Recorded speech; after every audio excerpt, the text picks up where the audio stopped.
Nous allons lire l'Épître aux Romains de l'apôtre Paul, l'Épître aux Romains, Nouveau Testament, premier chapitre et verset 1. De la part de Paul, serviteur de Jésus-Christ, appelé à être apôtre et choisi par Dieu pour annoncer sa bonne nouvelle. Dieu avait promis cette bonne nouvelle depuis longtemps dans les Saintes Écritures, par l'intermédiaire de ses prophètes. Elle se rapporte à son Fils, notre Seigneur Jésus-Christ. En tant qu'homme, il était descendant du roi David, mais selon l'Esprit Saint, il a été manifesté Fils de Dieu avec puissance quand il a été ressuscité d'entre les morts. Par lui, Dieu m'a accordé la faveur d'être apôtre pour l'honneur du Christ, afin d'amener des gens de toutes les nations à croire en lui et à lui obéir. Vous en êtes aussi de ces gens-là, vous que Dieu a appelés pour que vous apparteniez à Jésus-Christ. Je vous écris à vous qui êtes à Rome, vous tous que Dieu aime et qu'il a appelés à vivre pour lui. Que Dieu, notre Père, et le Seigneur Jésus-Christ vous accordent la grâce et la paix. Avant tout, je remercie mon Dieu, par Jésus-Christ, au sujet de vous tous, parce qu'on parle de votre foi dans le monde entier. Dieu sait que je dis vrai, lui que je sers de tout mon cœur, en annonçant la bonne nouvelle qui concerne son Fils. Il sait que je pense sans cesse à vous, toutes les fois que je prie. Je demande à Dieu que, si telle est sa volonté, il me soit enfin possible de me rendre chez vous. En effet, je désire beaucoup vous voir, afin de vous apporter un don de l'Esprit Saint, pour que vous en soyez fortifiés. Plus encore, je désire être parmi vous, pour que nous recevions ensemble un encouragement, moi par votre foi, et vous par la mienne. Je veux que vous sachiez, frères, que j'ai souvent fait le projet de me rendre chez vous, mais j'en ai été empêché jusqu'à présent. Je souhaitais que mon travail porte du fruit chez vous aussi, comme il en a porté parmi les autres nations du monde. C'est mon devoir d'aller auprès de tous, les civilisés comme les non-civilisés, les gens instruits comme les ignorants. C'est pourquoi j'ai ce désir de vous apporter la bonne nouvelle, à vous aussi qui habitez Rome. C'est sans crainte que j'annonce la bonne nouvelle. Elle est en effet la force dont Dieu se sert pour sauver tous ceux qui croient. Les Juifs d'abord, mais aussi les non-Juifs. En effet, la bonne nouvelle révèle comment Dieu rend les humbles justes devant lui. C'est par la foi, seule, du commencement à la fin, comme l'affirme l'Écriture. Celui qui est juste par la foi vivra. Alléluia. Du haut du ciel, Dieu manifeste sa colère contre tout péché et tout mal commis par les humains qui, par leurs mauvaises actions, étouffent la vérité. Et pourtant, ce que l'on peut connaître de Dieu est clair pour tous. Dieu lui-même le leur a montré clairement. En effet, depuis que Dieu a créé le monde, ses qualités invisibles, c'est-à-dire sa puissance éternelle et sa nature divine, se voient fort bien quand on considère ses œuvres. Les humains sont donc inexcusables. Ils connaissent Dieu, mais ils ne l'honorent pas et ne le remercient pas comme il convient de le faire à son égard. Au contraire, leurs pensées sont devenues stupides et leur esprit insensé a été plongé dans l'obscurité. Ils se prétendent sages, mais ils sont fous. Au lieu d'adorer la gloire du Dieu immortel, ils ont adoré des statues représentant l'homme mortel, des oiseaux, des quadrupèdes et des reptiles. C'est pourquoi Dieu les a abandonnés à des actions impures selon les désirs de leur cœur. Amen pour la parole du Seigneur. De Corinthe, l'apôtre Paul envoie une lettre à l'église de Rome.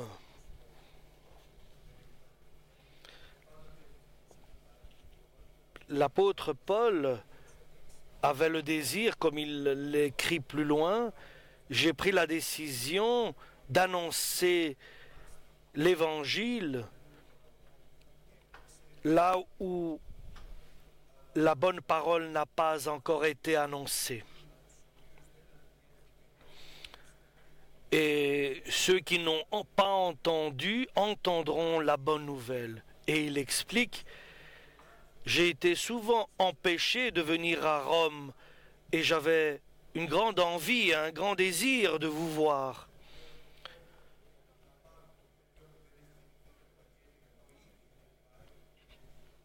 Et depuis longtemps, j'ai le désir de vous voir aux Romains. Et quand j'irai en Espagne, je viendrai vers vous, car j'espère vous voir, et de Rome je partirai en Espagne. Donc le temps est venu. L'apôtre Paul a fait 3 voyages apostoliques. Il veut quand même aller à Rome, mais suivant toujours avec la volonté de Dieu. Et il leur envoie cette lettre pour les préparer. Et surtout pour leur révéler l'avenir. Pour leur révéler ce qui va arriver. Et les frères de Rome ne voient pas ce qui va arriver. Et l'apôtre Paul est un serviteur de Jésus-Christ, Fils de Dieu. Il est obéissant et soumis à la parole de Dieu, à la volonté de Dieu. Il est obéissant totalement et soumis à Dieu. Il est un serviteur bien-aimé de Dieu. Et il a été choisi, il est élu pour l'évangile de Dieu, car il lui a été donné l'ordre d'annoncer la parole de Dieu. C'est un apôtre, il est prêt à être envoyé là où Dieu le mène et de dire les paroles de Dieu, de Jésus-Christ, lui qui est né selon la descendance de David, mais par le Saint-Esprit, Fils de Dieu. Et il explique tout cela à ceux de Rome. Et il dit que moi et vous, nous tous, nous avons reçu la grâce et une mission. Il n'y a pas de chrétien qui n'a pas reçu de grâce et de mission et un apostolat. Et à part celui qui ne veut pas de vivre dans la grâce de Dieu ou qui ne veut pas accomplir la mission que Dieu demande à chacun de nous. Il n'y a pas de chrétien dans les jours que nous vivons qui n'a pas reçu et qui ne reçoit pas de grâce de Dieu et une mission de Dieu pour annoncer la bonne nouvelle en Jésus-Christ, de Jésus-Christ. Alléluia, chers frères et sœurs. Dieu désire, Jésus-Christ désire nous établir des serviteurs du secret de l'Évangile pour l'annoncer. Et nous sommes ceux qui utilisent. Nous sommes ses serviteurs, nous sommes bien-aimés, nous sommes ses enfants. C'est ce qu'il dit dans sa lettre aux Corinthiens, l'apôtre Paul lorsqu'il leur a envoyé. Et l'apôtre Pierre aussi lorsqu'il a envoyé une lettre aux églises. Et ainsi, en étant serviteurs, nous pourrons servir les uns les autres, nous unir, ayant cette union de la foi en Dieu. Et nous sommes ceux qui gèrent la volonté de Dieu et nous accomplissons sa volonté qui est la vérité. Et de chacun de nous, une chose est demandée, que nous soyons fidèles, pour gérer sa volonté. Moi, dans mes affaires personnelles, je les donne et je les donne à un avocat, parce que je sais qu'il est bon, il va s'occuper de mes affaires personnelles. Pour mes affaires de comptabilité, je les donne à un comptable. Ma santé, je la mets entre les mains d'un médecin, d'un docteur qui est bon et qui prend soin de ma santé.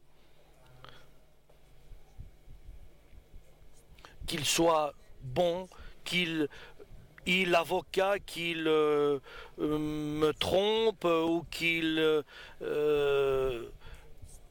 soit fidèle, qu'il soit juste. C'est ainsi que nous recherchons quelqu'un qui puisse gérer notre patrimoine.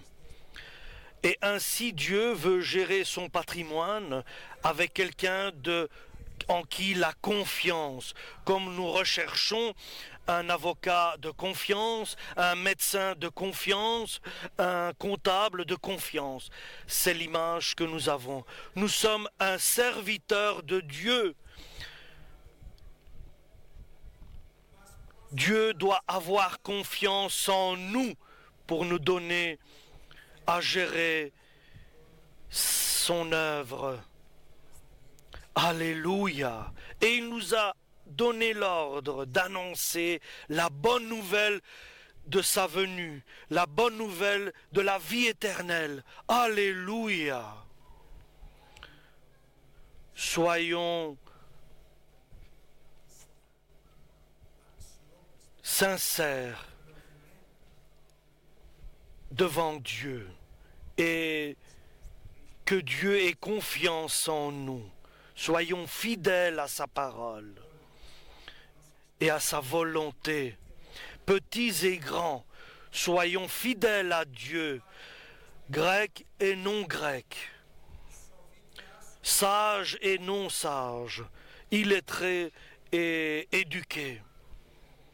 Sachons gérer la volonté de Dieu, ayons confiance en Dieu et que Dieu ait confiance en nous, que ce soit réciproque. D'abord, je remercie Dieu, dit l'apôtre Paul, et Jésus-Christ, parce que je ne le remercie pas comme ça, mais parce que votre foi, vous qui êtes à Rome, est connue dans le monde entier, est réputée dans le monde entier. Et je remercie Dieu pour votre foi, qui est réputée dans le monde entier, votre foi en Dieu.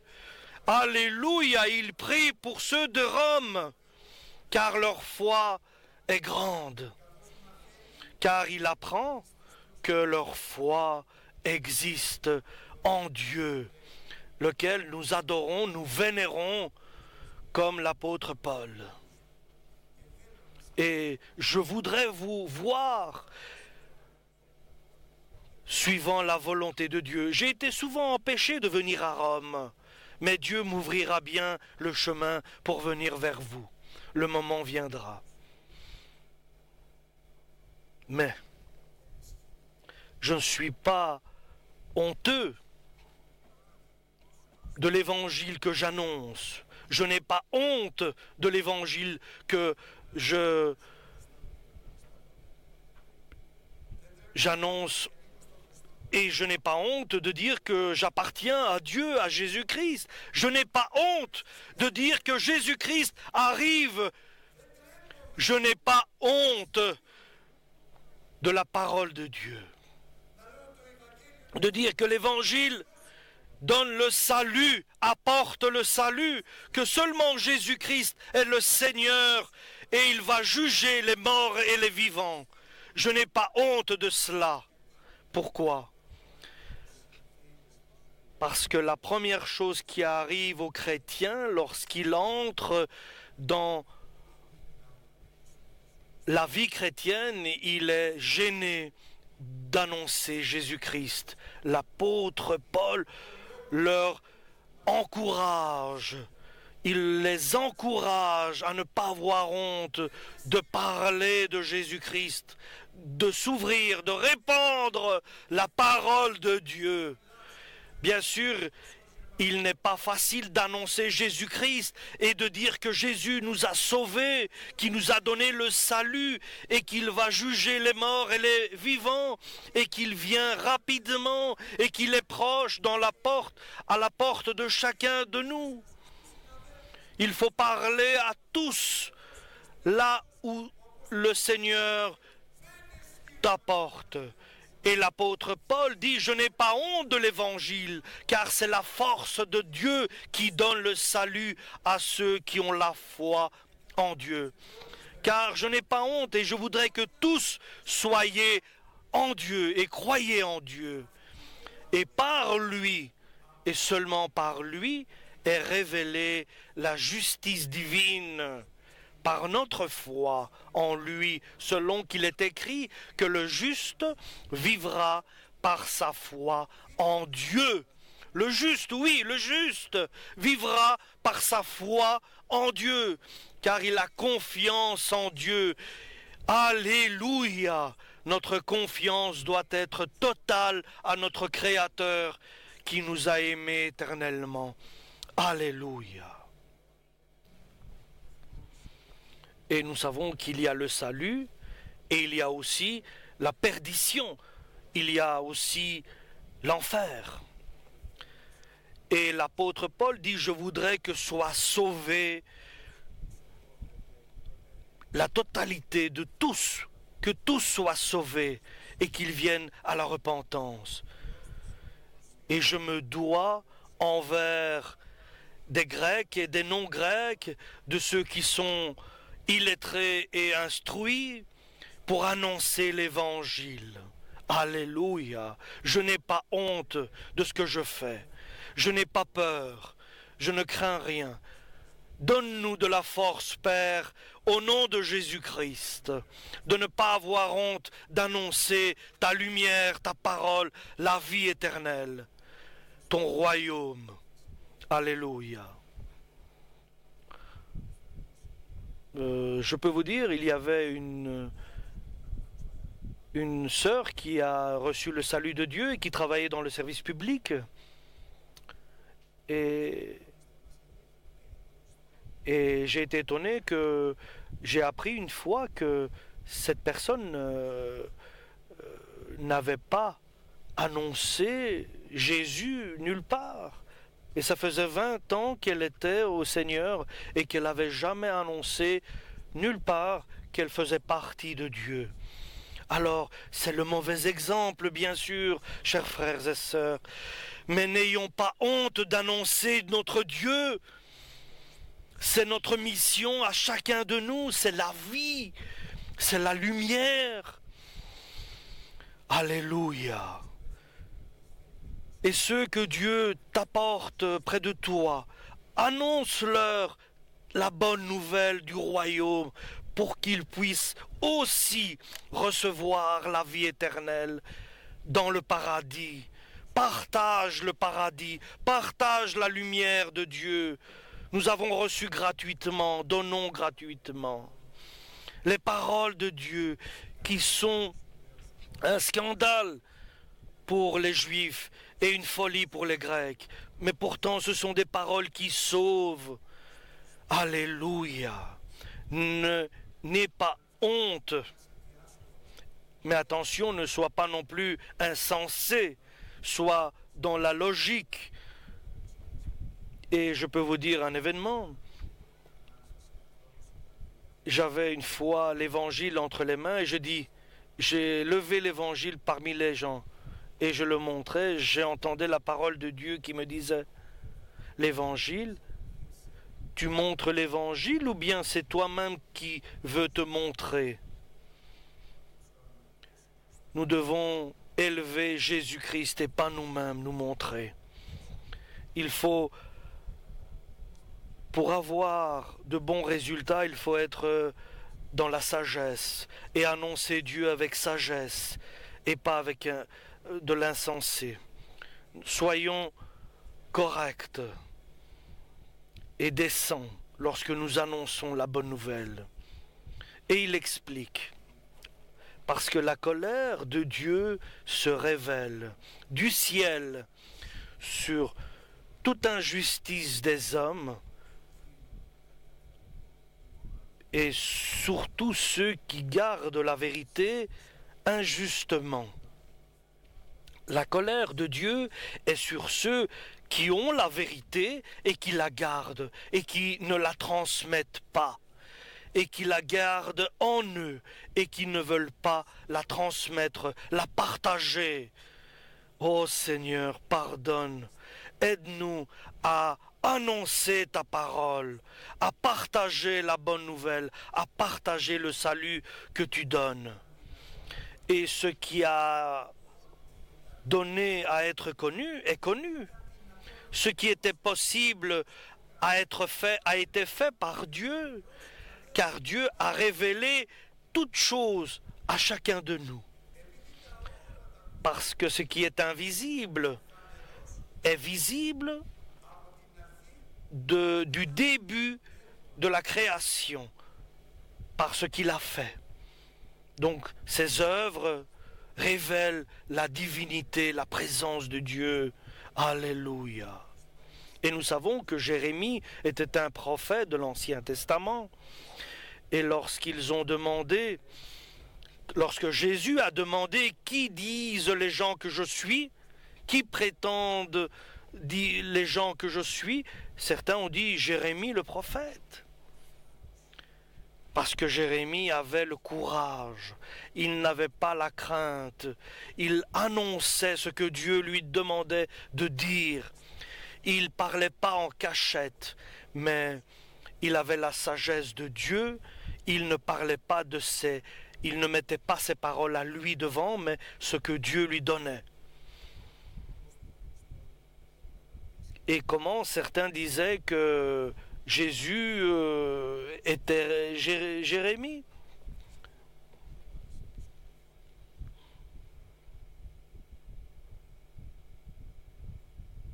Alléluia. Donc, celui qui connaît Dieu, qui a connu Dieu et qui ne le glorifie pas,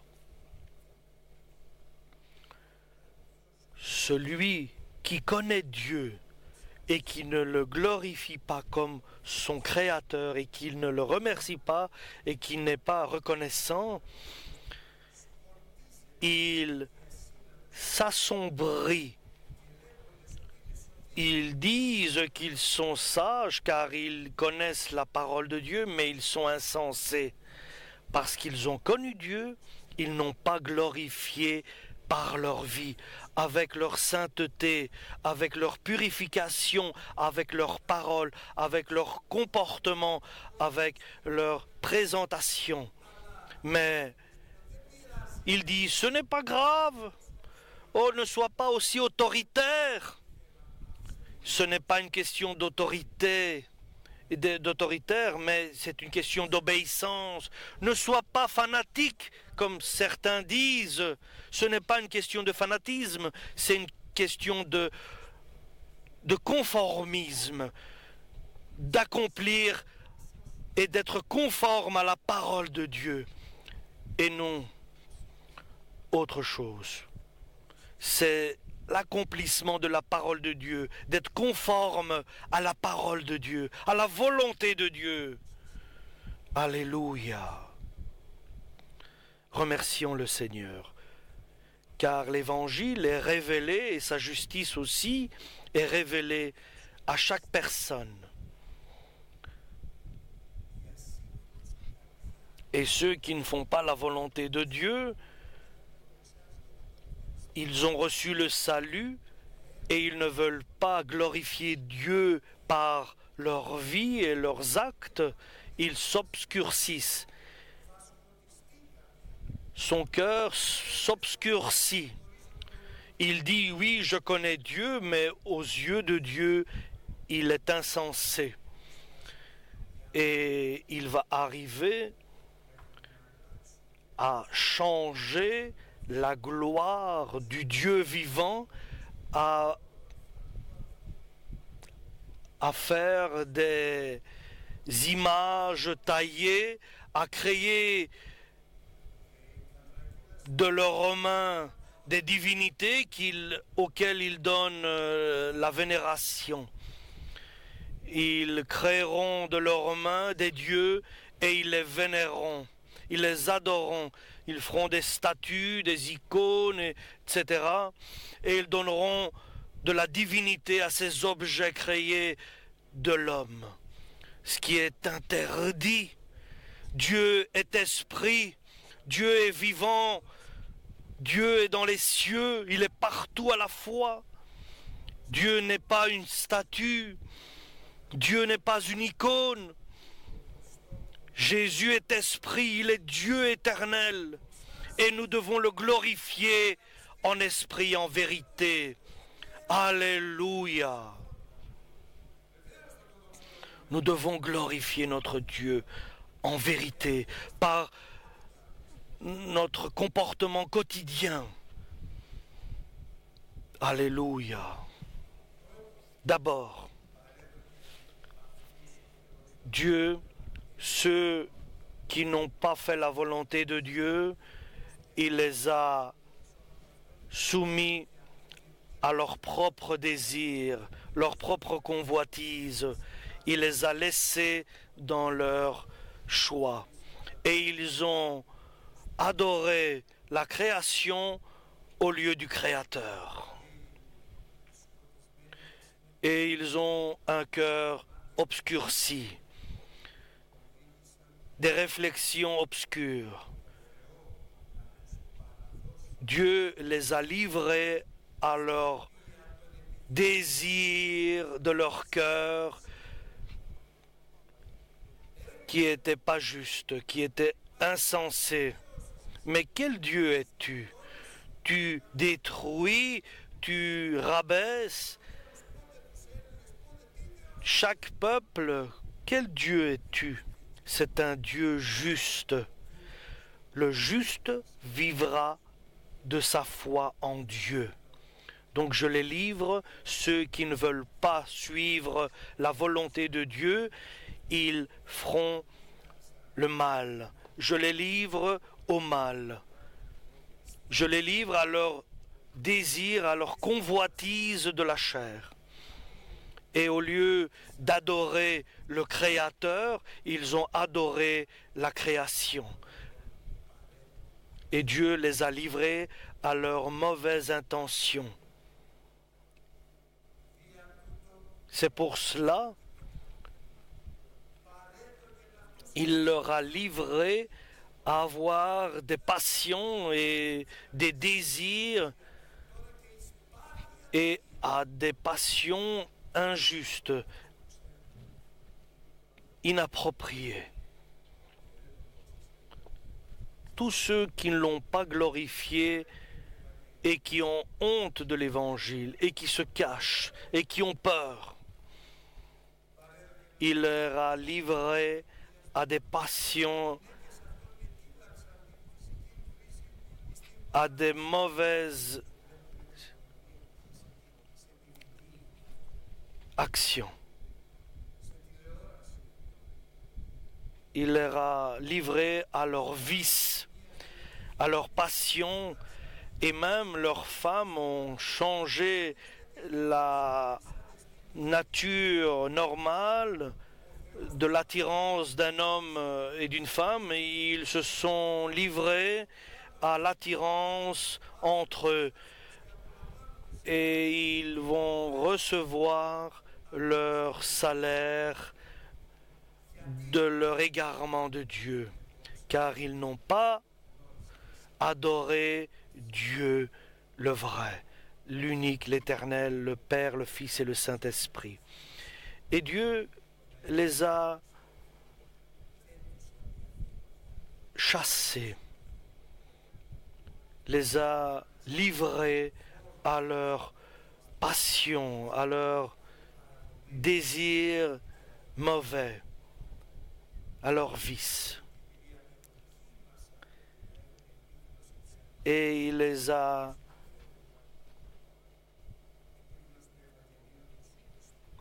fait. Ils ont été éprouvés, ils sont passés par des épreuves et Dieu les a livrés à un esprit qui n'est pas juste.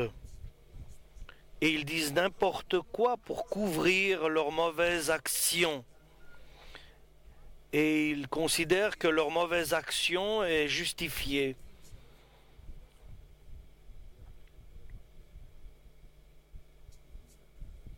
Ils ont bien commencé, ils ont écouté Jésus-Christ, Jésus s'est révélé en eux, à eux, il leur a donné l'évangile entre les mains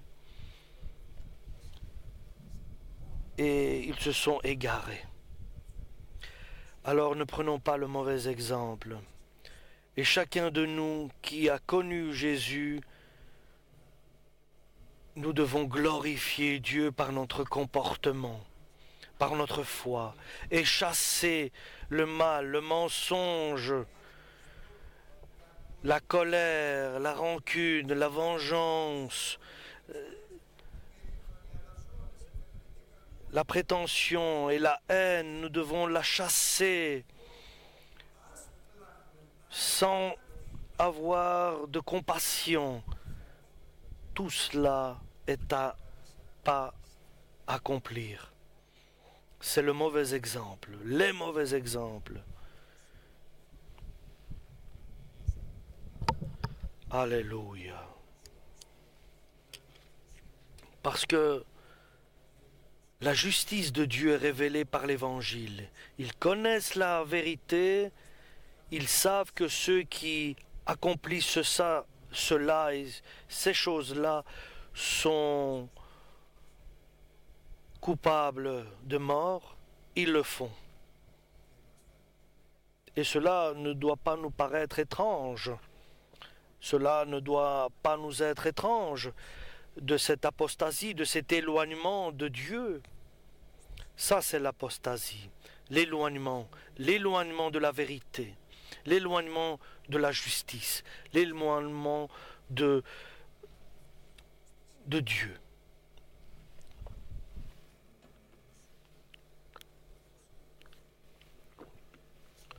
Et nous savons la vérité. Et ceux qui font cela sont dignes de mort. Et ils continuent à faire le mal, à aller contre la volonté de Dieu. Et ils essayent de convaincre d'autres dans leur péché. Et Jérémie, il voyait tout cela, l'apôtre, le prophète de l'Ancien Testament. Et les armes de la colère de Dieu sont les hommes. Il utilise les hommes pour les livrer aux hommes.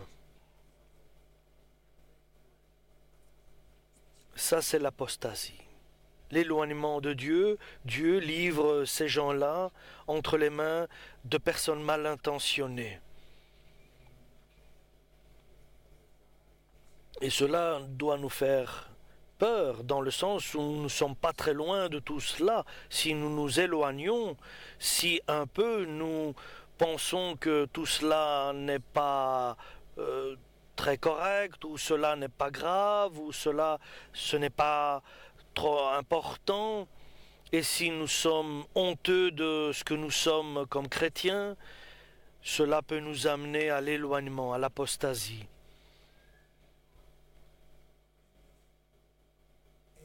Et il y a un prix après à payer. Il y a le salaire de l'éloignement.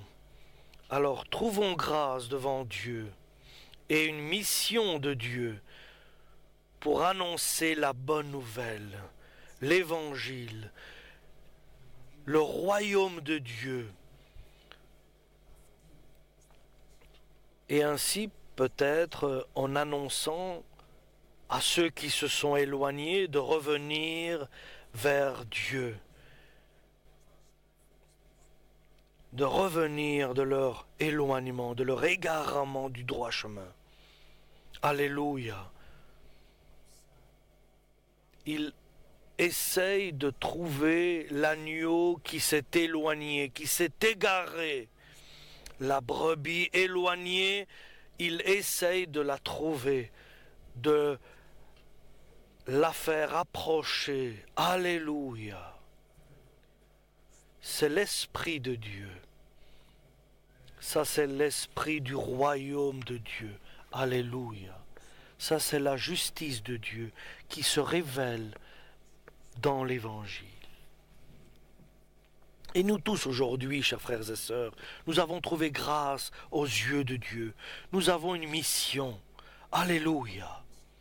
Je n'ai pas honte de l'Évangile de Dieu, car c'est la force de Dieu qui donne le salut à ceux qui ont la foi en lui. Alléluia.